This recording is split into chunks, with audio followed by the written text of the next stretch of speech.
السلام عليكم يا أيها الطلبة الأعزاء، مرحبا بكم في الدراسة. قد درسنا بالأمس الدرس السابق عن المصرف، واليوم نحن ندرس آراء المفكرين المغربيين عن محمد صلى الله تعالى عليه وآله وسلم، هو نبينا وسيدنا وسندنا، كما يرى مفكرو الغرب المنصفون. اليوم ندرس كارليل ما هو يقول، ما رأيه عن نبينا محمد صلى الله تعالى عليه وآله وسلم. محمد صلی اللہ علیہ وآلہ وسلم كما يراه مفکرو الغرب المنصفون. مغرب کے انصاف پسند مفکرین کی رائے میں آپ صلی اللہ علیہ وآلہ وسلم. کارلیل من هؤلاء المفکرین المنصفین الکاتب الانجلیزی کارلیل. ان منصف مفکرین میں سے پہلے نمبر پہ کارلیل ہیں، جو کہ ایک انگریزی رائٹر ہیں. الذی احب البطولۃ، جنہوں نے اپنی زندگی میں بطولت کو پسند کیا. بطولت مین بہادری، قیادت، لیڈرشپ، اس کو پسند کیا. وقام بتتبع اصحابها فی کل المجالات، اور پھر ہر میدان کے اندر جو صاحب بہادر یعنی صاحب قیادت، جو عظیم قائدین تھے یا جو عظیم لیڈر تھے، ان کا پیچھا کیا، ان کو ڈھونڈا، ان کو تلاش کیا.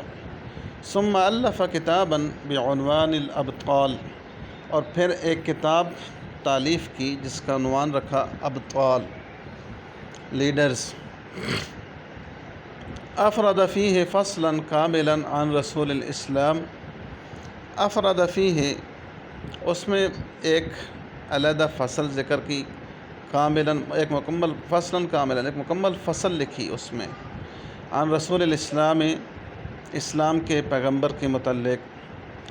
حذر فیہ الناس من تصدیق ما یشاع عن الاسلام من اکاذیب. اور اس فصل کے اندر آپ نے لوگوں کو ان باتوں کی تصدیق کرنے سے ڈرایا جو باتیں پھیلائی گئی ہیں اسلام کے حوالے سے، جھوٹی باتیں. من اکاذیب یعنی جو جھوٹ اور جو من گھڑت باتیں اسلام کے حوالے سے پھیلائی گئی ہیں یا پھیلائی جاتی ہیں، ان کی تصدیق سے آپ نے لوگوں کو ڈرایا. وما یذاع عن نبیہ من اباطیل، اور جو جھوٹ اور بطلان نبی اسلام حضرت محمد مصطفیٰ صلی اللہ علیہ وسلم کے حوالے سے پھیلایا گیا ہے، اس کی تصدیق کرنے سے لوگوں کو ڈرایا. ثم یتحدث عن رسول اللہ صلی اللہ علیہ وآلہ وسلم، پھر آپ گفتگو کرتے ہیں نبی کریم علیہ الصلاۃ والسلام کے حوالے سے. فیقول، اور آپ فرماتے ہیں، لقد احببت محمدا، میں نے محمد صلی اللہ علیہ وآلہ وسلم کو پسند کیا، ان سے محبت کی. لخلو نفسہ، کیونکہ ان کا نفس خالی تھا، من الریا، ریاکاری سے، والنفاق، اور منافقت سے، نفاق سے ان کے نفس کو خالی پایا، تو جس کی وجہ سے میں نے نبی کریم علیہ الصلوۃ والسلام سے محبت کی. یعنی کوئی بھی آئیڈیل شخصیت یا کوئی بھی معیاری شخص جس کو آپ اپنی زندگی میں ایک نمونہ سمجھتے ہو، تو ظاہر ہے جب آپ اس سے محبت کرتے ہیں تو اس کی محبت کی کوئی نہ کوئی وجہ ہوتی ہے. تو ایسے ہی صرف زبان سے کہہ دینا کہ میری آپ سے محبت ہے، میری آپ سے محبت ہے، یا آپ کی شہرت چار دانگ عالم میں ہے اس لیے میں آپ سے محبت کرتا ہوں، یہ کوئی محبت کی ٹھوس دلیل نہیں ہوتی. محبت کی ٹھوس دلیل وہ اخلاقیات اور وہ آپ کردار ہوتا ہے جس کی وجہ سے اس شخص کو چار دانگ عالم میں شہرت ملی ہو۔ تو یہ کارلائل کہتے ہیں کہ لقد احببت محمدً، میں نے محمد صلی اللہ علیہ وسلم سے محبت کی، لخلو نفسہ، کیونکہ آپ کا نفس پاک تھا، خالی تھا، من الریا، ریاکاری سے، والنفاق، اور نفاق سے، منافقت سے، وبراءتہا، ہا ضمیر جو ہے اس کا مرجع نفس ہے، اور ان کا نفس بری تھا، پاک تھا، من التصنع، بناوٹ سے، جھوٹی بناوٹ، یعنی ایسے چیز کا اظہار کرنا جو انسان کے اندر نہ ہو اس کو تصنع کہتے ہیں۔ ایک آدمی عالم نہ ہو لیکن وہ اپنے آپ کو عالم ظاہر کرے، یا کوئی بھی ایسی چیز جو کوالٹی یا جو صلاحیت آپ کے اندر نہیں ہے، آپ اس صلاحیت کا اظہار کرتے ہیں تو وہ تصنع میں آتی ہے، اس کو بناوٹی اظہار کہتے ہیں، اور یہ چیز سخت ناپسندیدہ ہے منافقت کی طرف۔ وبراءتہا من التصنع، اور ان کا نفس بری تھا تصنع سے، والطمع، اور لالچ سے، کسی قسم کی کوئی لالچ نہیں تھی، وحب الدنیا، اور دنیا کی محبت سے۔ یعنی 5 چیزیں جو اخلاقیات کے ساتھ جن کا تعلق ہے وہ ذکر کی ہیں نبی کریم علیہ الصلوۃ والسلام سے محبت کی وجہ بیان کرتے ہوئے کہ لقد احببت محمدً صلی اللہ علیہ وآلہ وسلم، میں نے محمد صلی اللہ علیہ وسلم سے محبت کی، لخلو نفسہ، ان کا نفس خالی تھا، پاک تھا، من الریا، ریاکاری سے، والنفاق، منافقت سے، وبراءتہا من التصنع، اور ان کا نفس پاک تھا بناوٹ سے،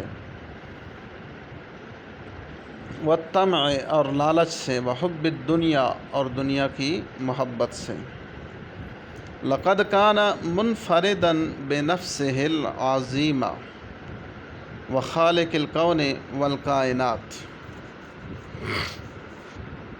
لقد کان منفردا بنفسہ، نبی کریم علیہ الصلوۃ والسلام اپنی ذات میں ایک منفرد حیثیت رکھتے تھے، آپ کی ایک انفرادی شان تھی، ایک انفرادی حیثیت تھی۔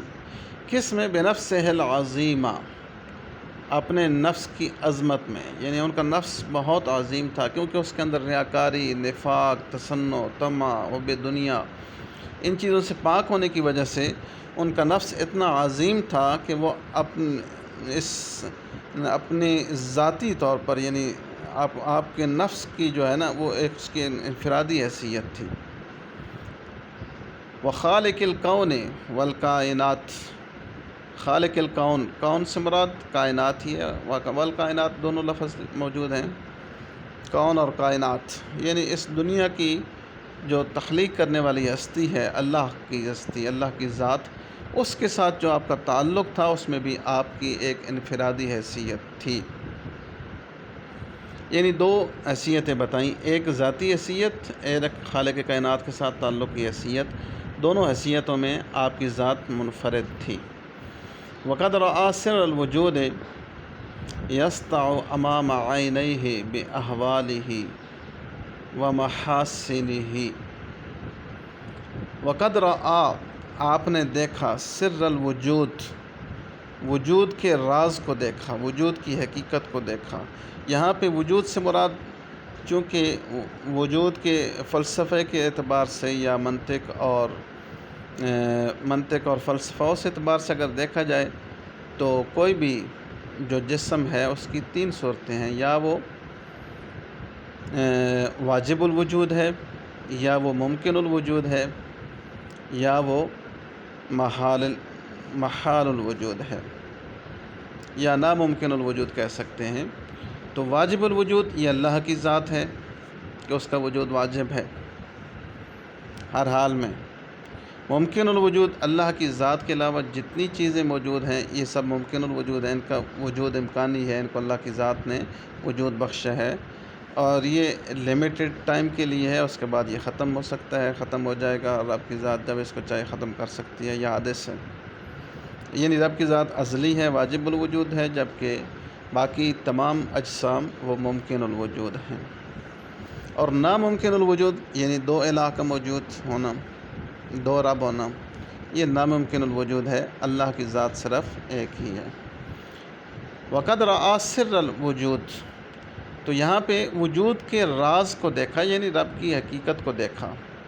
یسطع امام عینیہ، سطع یسطع پھیل جانا، جو وجود کی حقیقت جو یسطع امام عینیہ جو آپ کی آنکھوں کے سامنے پھیل رہی تھی، باحوالہ و محاسنہ، اپنے تمام احوال اور تمام خوبیوں، محاسن، تمام حسن و جمال کے ساتھ جلوہ فرما تھی، تو آپ نے اس کو بھی دیکھا۔ یعنی اتنی عظیم ہستی، اتنا آپ کا منفرد مقام کہ رب کی ذات کو آپ نے اپنی آنکھوں کے سامنے دیکھا اور تمام تر محاسن کے ساتھ دیکھا۔ تو یہ یعنی پہلے جو چیزیں محبت کی وجہ بیان کی، اس میں شخصی کردار کے حوالے سے کہ ریاکاری، منافقت، تصنع، طمع، حب دنیا، ان سے آپ کا نفس پاک تھا۔ پھر آپ کی دوسرے دو پہلو بتائے، آپ کی ذاتی حیثیت اور خالق کائنات کے ساتھ تعلق کی حیثیت۔ تو ان دونوں حیثیتوں میں بھی آپ منفرد تھے، کوئی آپ کے قریب بھی پہنچ نہیں سکتا تھا۔ اب تیسری چیز بیان کی جا رہی ہے کہ لقد کان صوت محمد صلی اللہ علیہ وآلہ وسلم آتیا من قلب الطبیعۃ الصحراویہ النقیہ الطاہرہ، کہ آپ کی جو تبلیغ تھی، جو آپ کی سپیچ تھی، جو آپ کی وائس، آواز تھی، وہ لوگوں کے دلوں میں کیوں رچ بس گئی، اس کی وجہ بیان کر رہے ہیں کہ لقد کان صوت محمد، کہ صوت محمد صلی اللہ علیہ وسلم جو تھی آتین آنے والی تھی، من قلب الطبیعیہ، من قلب الطبیعۃ الصحراویہ، ایک صحرائی طبیعت والا جو دل ہے اس سے آنے والی آواز تھی، النقیہ جو پاک صاف تھی، الطاہرہ، نقیہ نکات یعنی اس کے اندر کوئی کھوٹ مٹ نہ ہو، طاہرہ جو پاک صاف ہو، کوئی اس کے اندر ناپاک چیز نہ ہو۔ تو مطلب یہ ہے کہ نبی کریم علیہ السلام کی جو دعوت تھی وہ ایک صحرائی فطرت والے دل کی، صحرائی فطرت جو کہ پاک صاف فطرت ہوتی ہے، اس صحرائی فطرت والے دل کی آواز تھی۔ ولہٰذا اسی وجہ سے دلف من الاذان الی القلوب، وہ آواز کانوں کے رستے دلوں تک اترتی چلی گئی۔ واستقرت کلماتہ فیہا، اور اس کے کلمات دل کے اندر گھر کر گئے۔ یہی وجہ تھی کہ آپ نے ایک انتہائی مختصر سے عرصے میں اپنی تبلیغ کے ذریعے لاکھوں اپنے جو ہے نا وہ پروانے تیار کر لیے تھے۔ اس کی وجہ یہی تھی کہ وہ ایک صحرائی دل، صحرائی فطرت کی آواز تھی، ہے جی، جو پاک صاف تھی، جس کے اندر کوئی کھوٹ نہیں تھا، جس کے اندر کوئی منافقت نہیں تھی، جس کے اندر کوئی تصنع اور لالچ نہیں تھی، کوئی دنیا کی محبت نہیں تھی۔ واستقرت کلماتہ فیہا، تو اس کے کلمات جس کے کان میں پڑتے تھے اس کے دل میں گھر کر جاتے تھے۔ وسنلتقی بالغد انشاءاللہ وسندرس لورد ہیڈلی ایزن وسالس لارڈ ہیڈلی، مائیکل ہارٹ اور تولستوی۔